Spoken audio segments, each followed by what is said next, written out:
प्रणित मोरेच्या शोमध्ये मी कोणत्याही मुलीचं नाव घेतलं नाही. तिथे मी जे बोललो ते फक्त मनोरंजनाच्या दृष्टीने बोललो.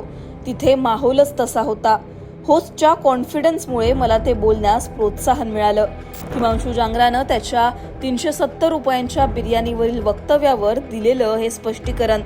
तिला 370 रुपयांची बिर्याणी खाऊ घातली, पैसे तर वसूल करणारच. 22 वर्षांच्या हिमांशू जांगरानं हे वक्तव्य प्रणित मोरेच्या स्टँडअप कॉमेडी शो मध्ये केलं आणि एकच वाद सुरू झाला. हिमांशू जांगरा स्टारविक डिझाईन या कंपनीत वेब डेव्हलपर म्हणून काम करत होता. सोशल मीडियावरच्या वादाचा परिणाम कंपनीवर जाणवू लागल्यानं हिमांशू जांगराची कंपनीतून हकालपट्टी करण्यात आली. आता या कंपनीच्या संस्थापक विवेक विश्वकर्मा यांनी हिमांशू जांगरासोबत केलेल्या संवादाचा व्हिडिओ सोशल मीडियावर शेअर केलाय. त्या दिवशी नेमकं घडलं काय, ते वक्तव्य हिमांशूनं का केलं, हिमांशू जांगरा नेमका काय करतोय, या सगळ्या प्रश्नांची उत्तरं त्यानं दिली आहेत. आता काय करतोस हा प्रश्न विचारताच हिमांशू म्हणाला, आता परिस्थिती खूपच बिकट आहे. गेल्या 2 आठवड्यांपासून मला भयानक ट्रोल केलं जातंय. एका आठवड्यापर्यंत माझ्या घरी गावी कुणालाच याबद्दल माहीत नव्हतं. काही दिवसांआधी माझ्या काकांना याबद्दल समजलं. त्यांनी मला फोन करून शोला का गेलास असा जाब विचारला. मला ते ओरडले सुद्धा. मी त्यांना सांगितलं काही दिवसांमध्ये हे प्रकरण शांत होईल, तुम्ही कुणाला याबद्दल सांगू नका. पण पुढच्या काही दिवसांमध्ये जे झालं त्यावरून मला एवढं ट्रोल केलं जाईल याची मला अपेक्षाच नव्हती. माझं कुटुंब, माझे शेजारी सगळ्यांपर्यंत हा व्हिडिओ पोहोचलाय. शेजारी देखील माझ्या कुटुंबाला याबद्दल विचारतायत. ही लाज वाटण्यासारखी गोष्ट आहे असं ते म्हणतायत. घरच्यांनी सुद्धा मला हे काय सुरू आहे असा प्रश्न विचारला. मी त्यांची माफी मागितली. इथपर्यंत सगळं ठीक होतं. पण जेव्हा घरच्यांना जॉबवर काढून टाकल्याचं समजलं तेव्हा त्यांनी खूप टेन्शन घेतलं. आता माझ्यावर गुन्हा देखील दाखल झालाय. मला नोटीस सुद्धा आली आहे. मी खूप तणावात आहे. घरच्यांना पाहिलं की रिग्रेट होतं मी त्या शो मध्ये का गेलो.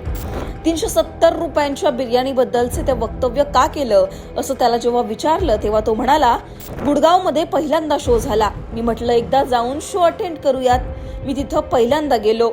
मी तिथे गेलो. तिथे जी स्टोरी सांगितली ती सगळी खरी नव्हती, कारण तिथे वातावरणच तसं होतं. माझ्या आधी जे लोक तिथे बोलले त्यांचं बोलणं सुद्धा अशाच पद्धतीचं होतं. माझं एकट्याचंच नशीब खराब होतं की मला लोकांनी टार्गेट केलं. मी मान्य करतो मी चुकीचे शब्द वापरले, त्यासाठी मी माफी मागतो. तिथे मी जे बोललो ते फक्त मनोरंजनाच्या दृष्टीने बोललो. माझा तसा कोणताही उद्देश नव्हता. तिथे माहोलच तसा होता की लोक त्या शब्दांना मनोरंजनाच्या दृष्टीने घेत होते. होस्ट सुद्धा या सगळ्याला एंटरटेनिंग वे मध्ये घेत होता. त्याचा कॉन्फिडन्स बघून मला आणखीन प्रोत्साहन मिळालं. माझी ही पहिली वेळ असल्यामुळं कुठल्या लेवलपर्यंत बोलावं मला हे कळालंच नाही. सुरुवातीला माझा व्हिडिओ फनी वे मध्ये घेण्यात आला, पण नंतर मुलींनी त्या व्हिडिओवरून संताप व्यक्त केला. मला त्यावेळेलाच माफी मागायला हवी होती, पण लोकांचा एवढ्या मोठ्या प्रमाणात राग पाहून मी अकाउंट बंद केलं. मी केलेल्या विधानाचा मला पश्चाताप होतोय. ज्या मुलीचा उल्लेख व्हिडिओत केला त्या मुलीशी तू आता बोलतोयस का असं त्याला जेव्हा विचारलं तेव्हा तो म्हणाला, माझं त्या मुलीशी आता बोलणं होत नाही. मी त्या व्हिडिओत कुठल्याही मुलीचं नाव घेतलं नव्हतं. मी फक्त एक स्टोरी सांगत होतो. ती स्टोरी मी जरा वाढवून सांगितली. दरम्यान हिमांशू जांगरानं हे स्पष्टीकरण जरी दिलं असलं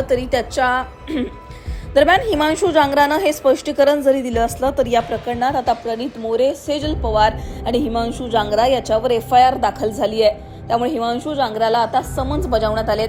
या सगळ्या प्रकरणात या तिघांच्या अडचणी कशा वाढतात हे पाहणं आता महत्त्वाचं असेल.